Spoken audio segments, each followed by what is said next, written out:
Now we will see the effect of environment on viral particles. So environment is considered with a lot of things of the factors which can be included in this. First of all, an environment may be the temperature, environment may be the air, environment may be the pH, environment of the specific viruses. So to kill the virus, to have some specific kind of the experiments on those viruses, to make the produce the vaccines, to make the different drugs, it is very important to see the effect of the environment on some specific kind of the viruses. Of course, there are thousands or the Arabs kind of the viruses. Of course, the environment will affect them on differently. But we have seen different kind of the viruses are affected by the different kind of the temperatures or different kind of the environmental factors. So we will try to study the effect of the different kind of the environmental factors on specific kind of the viruses, so that it is can be easy to control or to produce some vaccines or the drugs. First of all, we will see the temperature effect of the temperature on different kind of the viruses. Different kind of the viruses, most of the viruses are stable at the room temperature. Room temperature is very favorable for the viruses, just like the bacteria. They are very comfortable at the room temperatures. However, the extreme temperatures will be not so favorable for those viruses or for the other organisms. And crude preparations are in the media of the complex organic compositions. They are very favorable in the room temperature.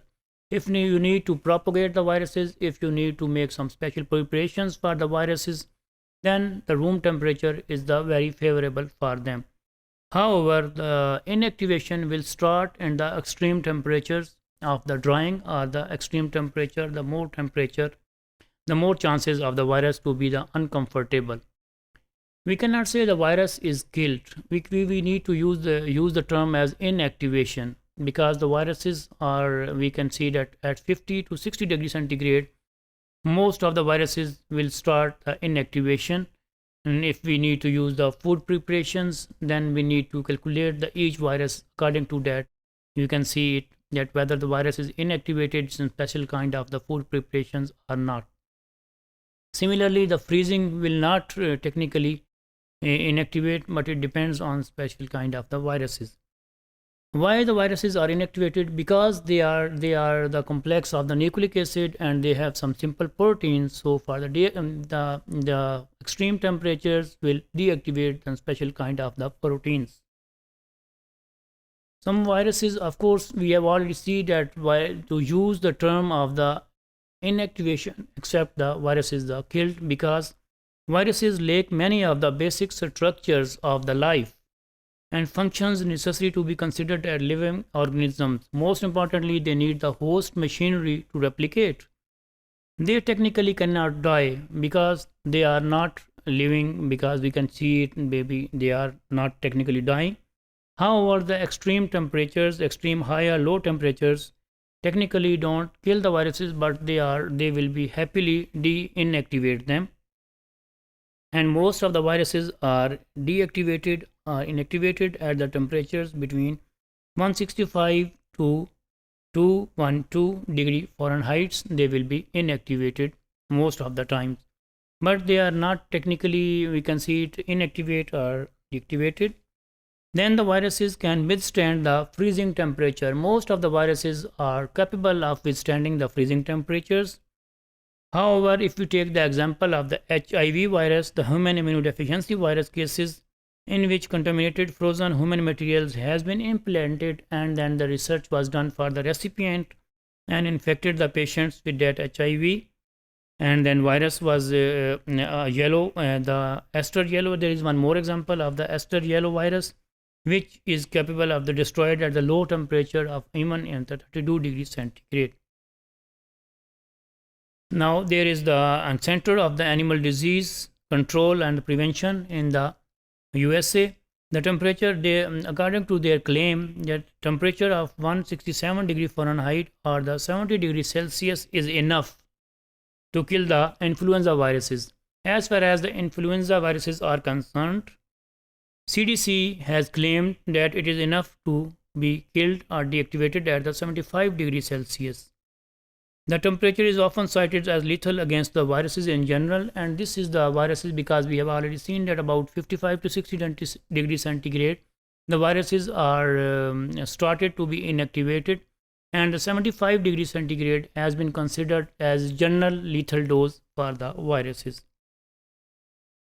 However, there are the exceptions are there. Some viruses are of course quite stable at the high temperature, and the specific example we have are the plant virus, the tobacco mosaic virus. Tobacco mosaic virus, it is also considered as one of the most stable viruses as far as the temperature is concerned. They have wide survival range, and as long as the surrounding temperature remains below the approximately 40 degrees centigrade, they have the wide survival range are there. You can see here an experiment which has been done with the different lesion necrotic counts and minutes for the viruses, different kind of the viruses, and what kind of the results have been done with those viruses. Now we can see the phage at the T5 at the different temperatures, and we can see that how it has counted in the last slide. Then the plant viruses in the virus assay. Of course, the plant viruses are one of the most stable viruses as far as their temperature is concerned, because their hosts are also one of the stable ones. First is the tobacco ring spot, which is stable until the 50 degrees centigrade.